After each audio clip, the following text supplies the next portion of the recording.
And we are told about the situation in the Upper West region, still on that issue. 9 killings in 5 months, mysterious killings. We are told that there was the latest body and investigations are currently underway. Now, though unidentified for now, there's a suspect that have been part of the 7 security men killed in the area in the last 5 months. Our Upper West regional correspondent, Rafiq Salam, will be joining us shortly with further details. But first, the Interior Minister and the Inspector General of Police in the company of the Regional Security Council on Monday met with traditional authorities and residents in Wa to assure them of their safety. There's more in this report.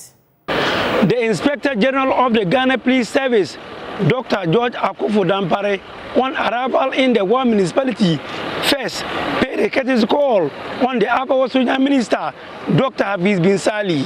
After his meeting with the Upper West Regional Minister, the IGP went down to town and interacted with some people in the Wa municipality on the roadside. How dark is your place? Very dark, very, very dark. No street lights, no nothing, no street lights. And our road to fat. No street light, no nothing. There's no building for you to live in.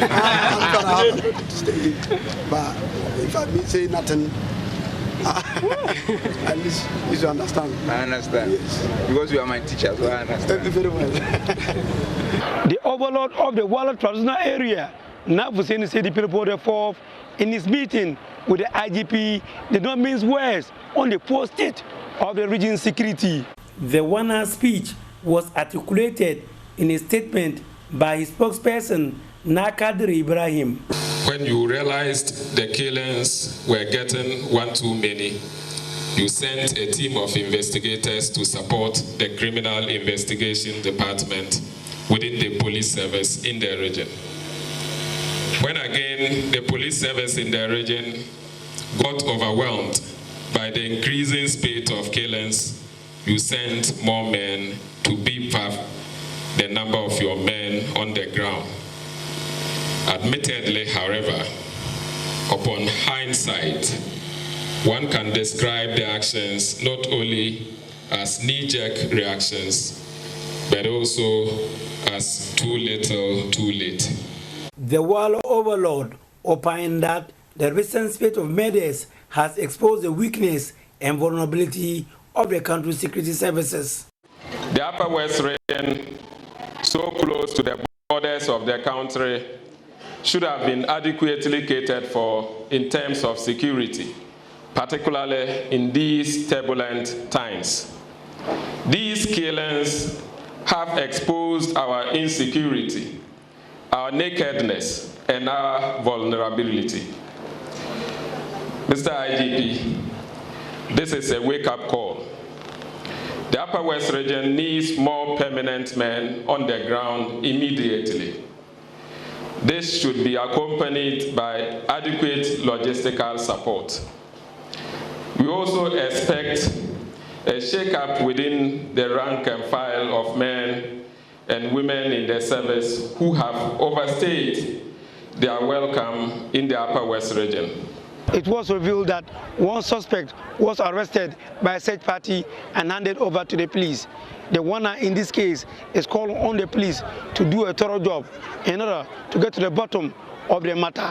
We got the news this afternoon about the arrest of one suspect.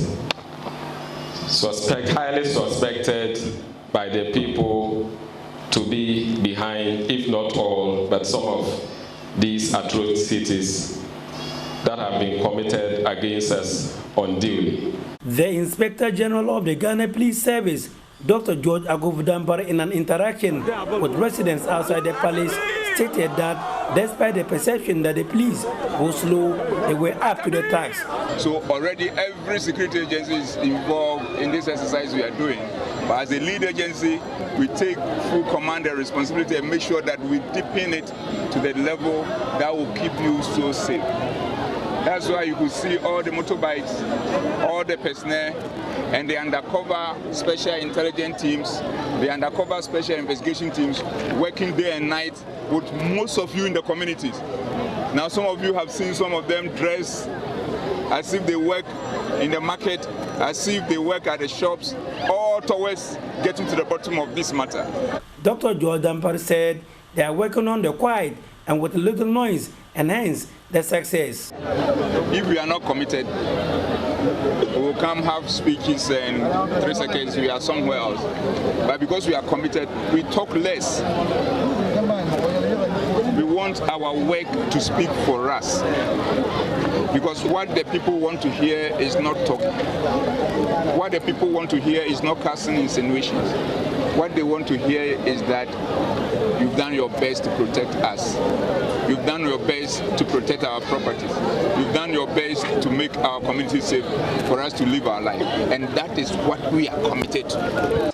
Reporting for JoyNews, Rafik Salam. Wow. It's a good time to head to Wa, and Rafik Salam joins us via Zoom. Rafik, many thanks for joining us. Great reporting there so far on this particular issue. But we know about, let's start off with this 100,000 bounty on the killers. Really, what are we supposed to be looking out for to help the police to capture those perpetrators? The police are saying that the 100,000 guarantees bounty is to motivate another person who has this information, who can give them that information that will lead to arrest of this cabal.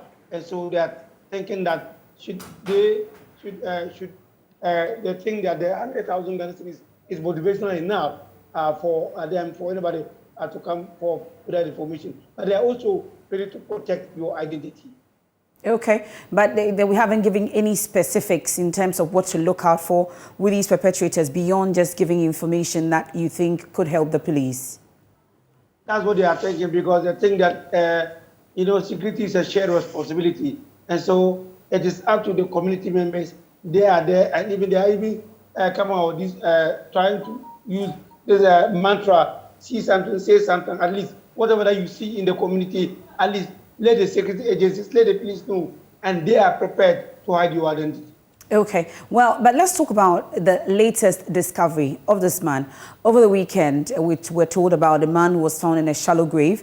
Then we're hearing about another discovery. Really, reconcile these two discoveries for us.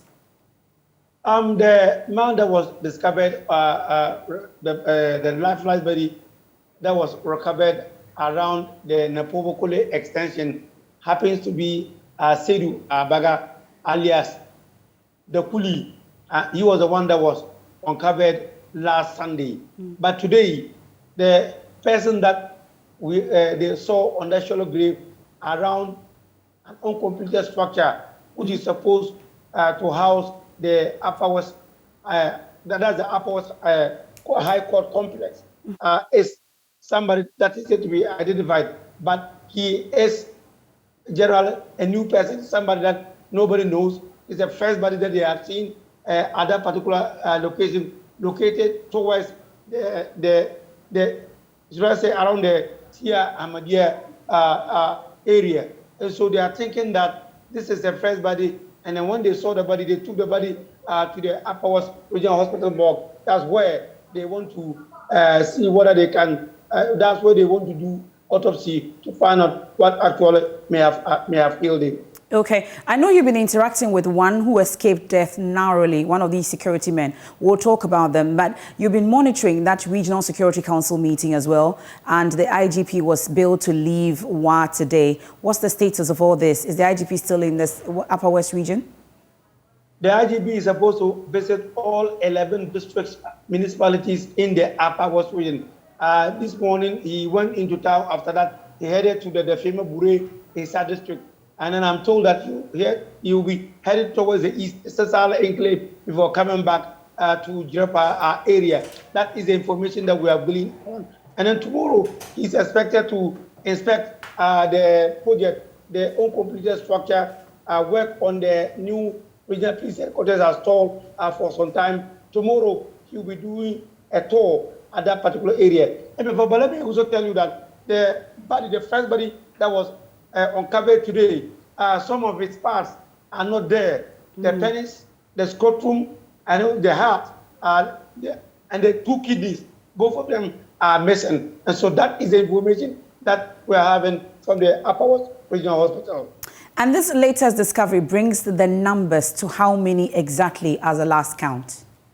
For now, it's 10, because we can see that since February, we've gotten 10 persons suspected to have been killed for ritual murders, and then 7 of them are private security men. But 3 others, one of them I know who is mentally challenged, has been missing for the past 4 months and in 1 hour. And there's another body, and there's another person who came all the way from Demango, came to work, and he was reported missing. As we speak to you now, they have not been able to get hold of this particular personality. Well, let's talk about the visits of the Interior Minister and the IGP together with the Regional Security Council. Is that assurance enough for the people that something really will be done about the situation? The public, they are really happy that at least we have gotten the Inspector General of the Ghana Police Service and the eye of the Interior Minister on the region, because there are certain things that were not going on well in the region. At least the presence of the IGP and the Interior Minister would at least keep that particular instances. Talk about the number of policemen, the low number of policemen in the region. As we speak now, the Upper West region, before the addition of the 300 specialized police forces, had less than 1,000 police personnel. But with the promise of the IGP and also the Interior Minister, they are saying that they will boost up the numbers in the Upper West region. In terms of resources, the Upper West police are also least resourced. And so that's another area that they also be looking at. But MFA, one thing that the police has been complaining on the quiet has to do with petrol. I'm told the information that I had from some sources, my source at the police station, indicates that for some time they have not been able to go on patrols because they don't have fuel. And so that is one area that the IGP and the Interior Minister need to look at. Okay. Rafiq, I'll let you rest to that voice shortly. We'll get back to you subsequently for more on this. Great reporting, by the way,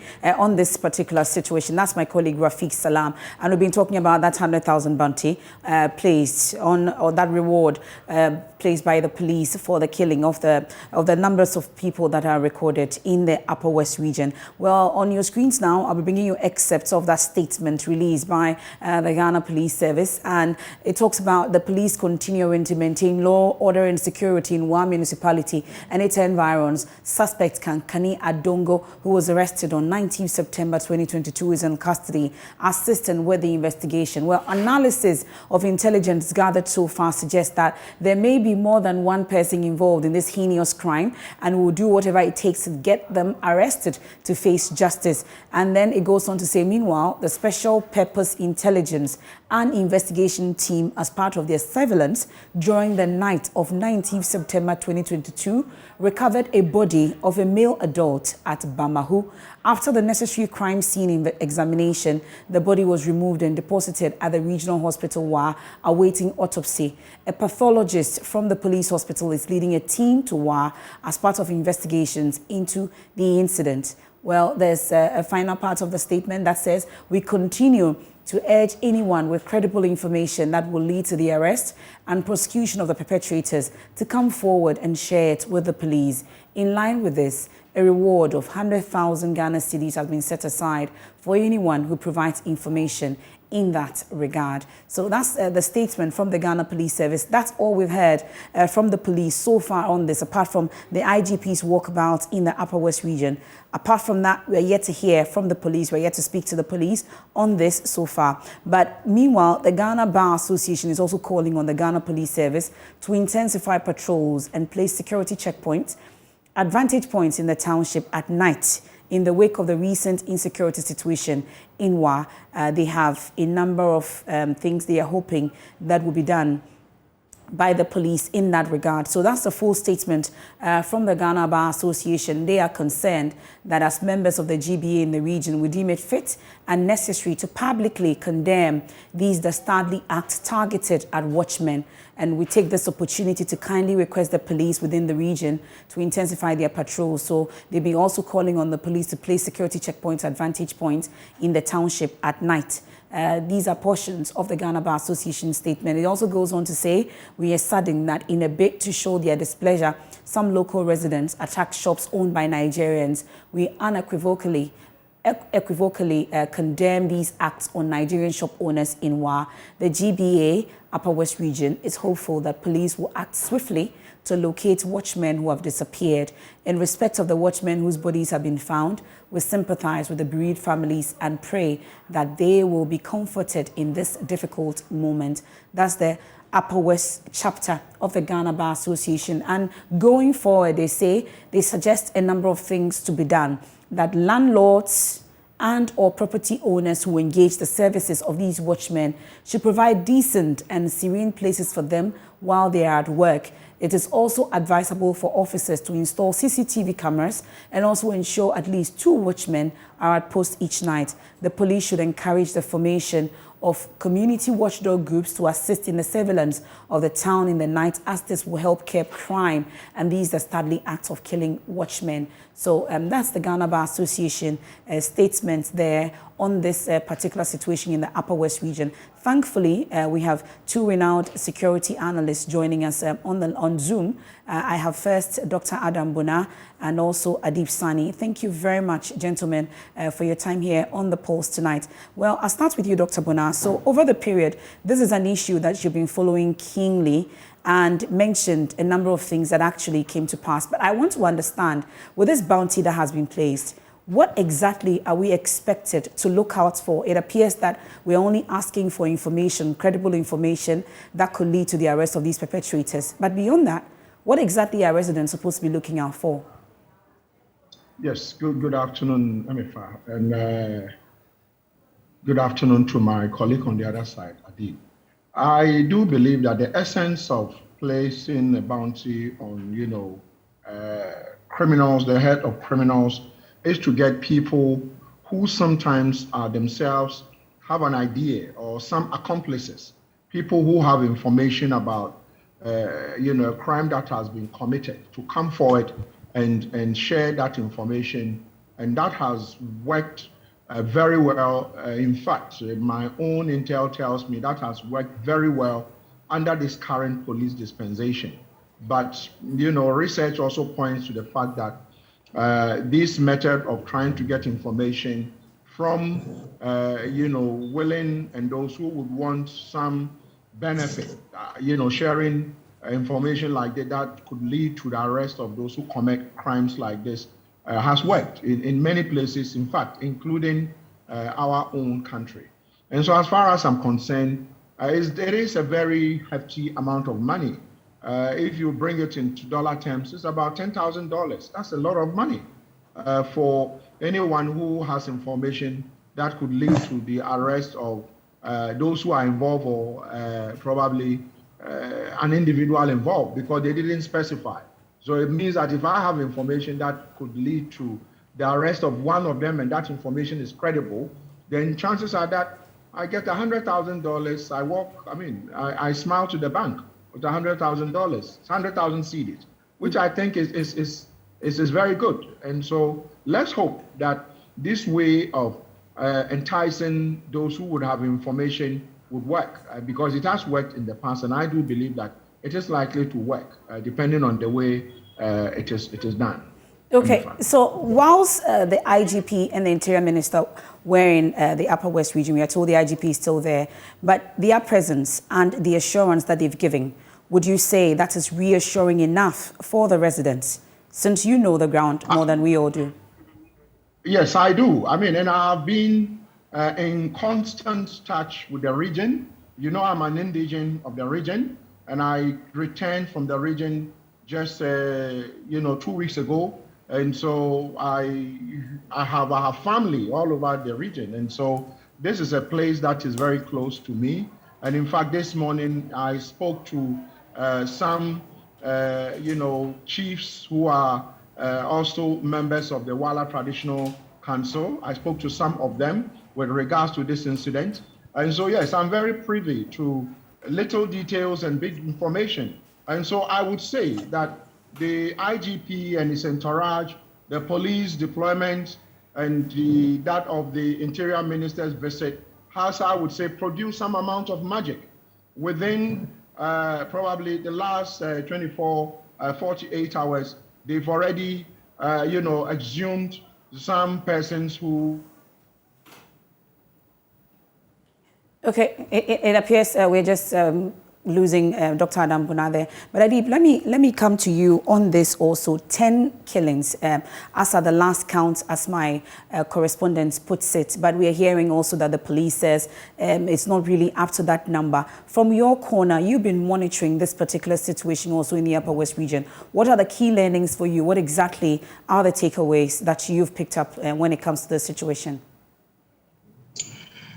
Well, before anyone perpetrates a crime, there are three things involved. One, the motive, the means, and the opportunity. It's quite obvious that these killings is as a result of certain persons wanting human parts to be used in most, of the cases I have come across for ritualistic purposes, okay? But what I am uncertain about is whether those engaged in the killings are the end users of these parts or they are harvesters for other individuals who would need it for their ritualistic purposes. And that gives us a fair idea about the motive. In criminology, by looking at the victim or the crime scene, you are able to define a profile of the perpetrator even without knowing the person. So based on the information I have also picked up on the ground, it's highly likely that these killings is as a result of people wanting to harvest human parts. And the means a person's or the perpetrator's ability, the capability to commission that crime. And that is why they are going after frail old men who wouldn't be able to put up a fierce resistance, like young people such as you and I. Okay, so it gives them the means as well. And the opportunity, I understand the place is quite dark. I heard some senior police officers talk about it. There was a PTA meeting for one of the schools in the area, and the parents lamented over the fact that the area is so dark. And so operating under the cover of darkness makes it much more easier. It gives the criminals the opportunity to be able to operate without being detected. Okay. That notwithstanding, it is important to identify that what is going on is multidimensional. And so there's the need for us to adopt a multidimensional approach to deal with it. A lot of it has to do with us stopping the killings now. That is why we see a lot of deployment. Just as my senior colleague, Dr. Adam Bona, stated, the IGP's visit to the area is a giant step in the right direction because it boosts confidence in the police, which I must say has been at an all-time low. And it culminated into some xenophobic tendencies amongst the people, and a lot of them feeling that the police is not up to the task and cannot protect them. And that also had some implications. Yeah. The fact that some can take matters into their own hands and start lynching without even asking questions. So the police approach is good, but we need to look at the other socioeconomic dynamics, including the economic situation, how difficult life is for some people, young people without jobs. They've been pushed to the brink. They've been pushed into uncertainty. They've been pushed into the survival mode. At that stage, by hook or crook means, they would want to survive. And that is when you see them often really dastardly acts, such as what is happening to survive. Okay. Well, Dr. Bona, the key question some have also raised is why watchmen? And then also this visit by the Interior Minister, who is also an indigene of the area, and also the visit by the IGP. Is it not 10 watchmen's life too late? Well, I wouldn't say 10. I wouldn't say 10 watchmen's life too late. I would rather say better late than never. And last night when I checked, I think my line went off. But one of the key suspects who is in police custody, when they searched his abode, they found 3 ID cards that connect to 3 of the victims. They found mosquito nets that are connected to 3 of the victims. And one of the proprietors of one of the schools had come forward to say this mosquito net, he actually, I think, might have purchased it for his watchman who is now deceased. And so as far as I'm concerned, I wouldn't say it has come, too little, too late. And the reason is that when you look at the pattern and the way these types of crimes are committed, usually it starts with missing persons. Missing persons reports is made to the police. The police would have to take the statements and then would ask whoever made the report that come back in maybe 24 hours, 48 hours, if your relation who is an adult and probably voluntarily had left home hadn't come. And sometimes some of them don't come. What comes to mind would be the Takrady missing girls and what happened. And so mine is that these things sometimes do happen. But when you look at it, why night watchmen? And why are these killers killing night watchmen who are providing security for private schools and no other place? And so mine is that the pattern looks very suspicious.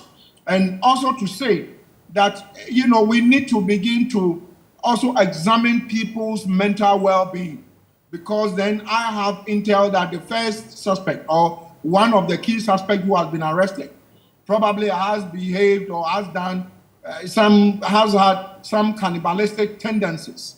What it means is that a normal human being, an average human being, would usually not have cannibalistic, mentality. So these are things that is.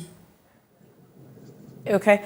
Well, it appears we have a stable connection to Dr. Adam Bunah there. We would have to wrap up with him on this. But let me finish with you, Mr. Adib Sani. So I was asking why watchmen. Earlier, you were mentioning that because of their frail nature, amongst others. But really, would there be a reason, maybe, we've talked about ritual purposes, could it be that it's just watchmen's body parts that will be good for these rituals? I don't know if you have any thoughts about that. In criminology, there's what we call rational choice theory.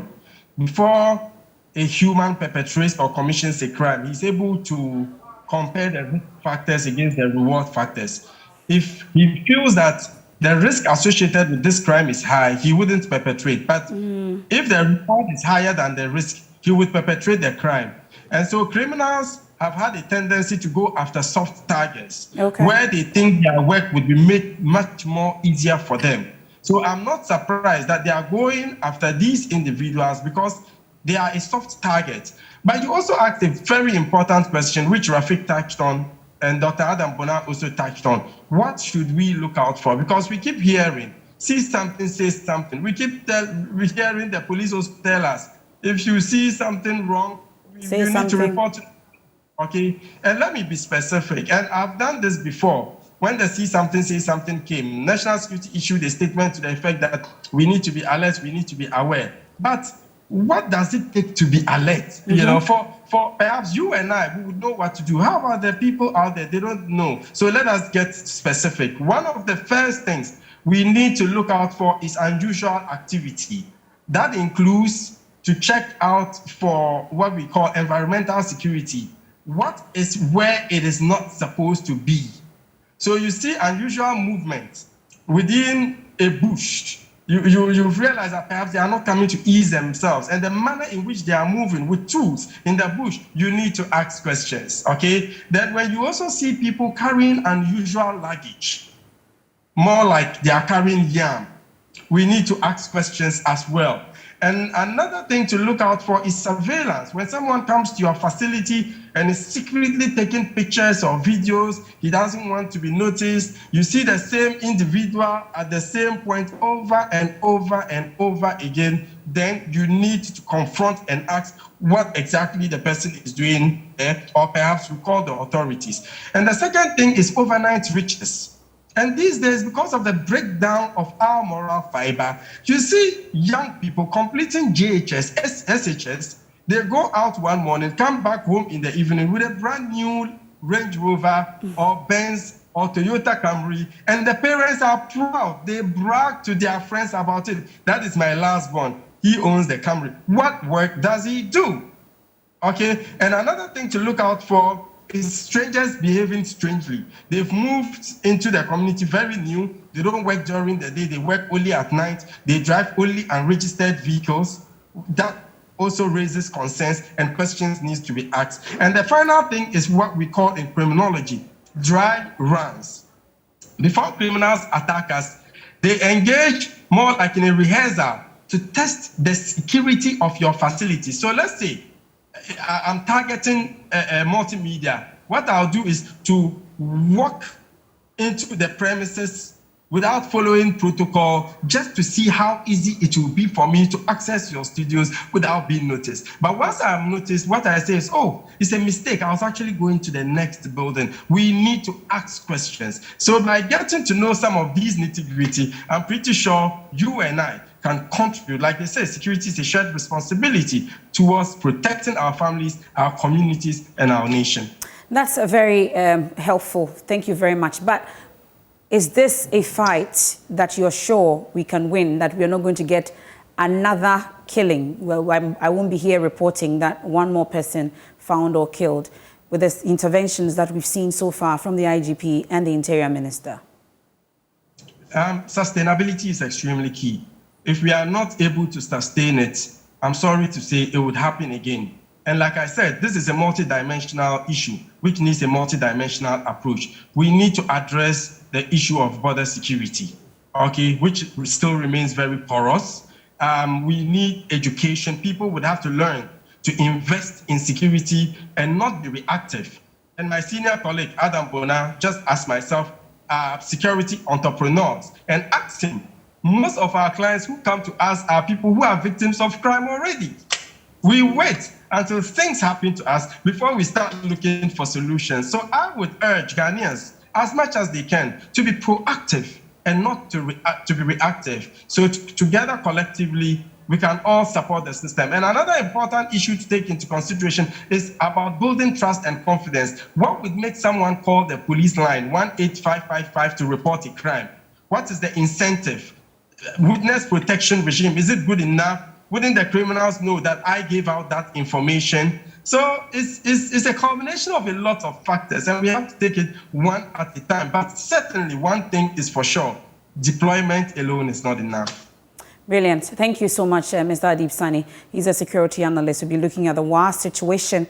Okay, I'm told that we still have Dr. Adam Bona. So let me take the final words from you. Unfortunately, we lost you earlier. So you were making the point about why watchmen, and then also maybe the final words. I'll ask if this particular intervention that we've seen from the IGP, the regional minister, the interior minister, you mentioned earlier that we're going to see a number of deployments, and definitely that happened. Do you have any more prophecies for us regarding the situation? Can you hear me, Amifa? It's loud and clear, sir. Okay, so what the intel have picked indicate that we are going to have more forensic officers being sent to the Upper West, and we are going to have a lot of the police officers are going to remain there. Well, you know, after this whole episode, we are going to have a good number of police officers getting retained in the region. And so these are some of the things that are picked. And there is also that indication that, you know, there is likely not going to be any more fresh killing, but what I suspect could be discoveries. Those that might have happened in the past, that we are likely to find maybe one or two more, unfortunately. But in terms of recent ones, in the last few days, I don't want to believe that we are going to see anything like that. And so as far as I'm concerned, my advice to the indigents of the Upper West, and to be specific, the Wa Township, would be to remain calm and probably volunteer information, especially knowing when you are likely to go home with 100,000 cedis, to the police if you have any credible information.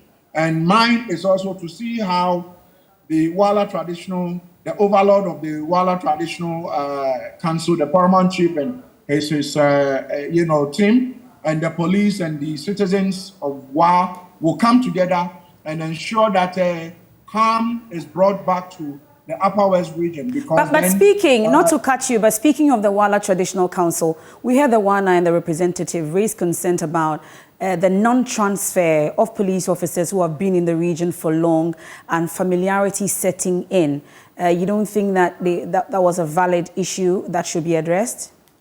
Well, I think that these are issues that can be addressed when this whole issue is brought under control. Okay. But in the it appears we've lost Dr. Adam Bona once again. I was dying to hear his thoughts on the Wala Traditional Council's concerns about some key transfers in the area. So that's about it for the Wa situation. But my colleague Rafi Salam is following up closely on that particular issue. Hopefully, we do not have any more fresh killings, like Dr. Adam Bona said. This is The Pulse here on the JoyNews channel. We're live on myjoyonline.com, also on all our social media platforms.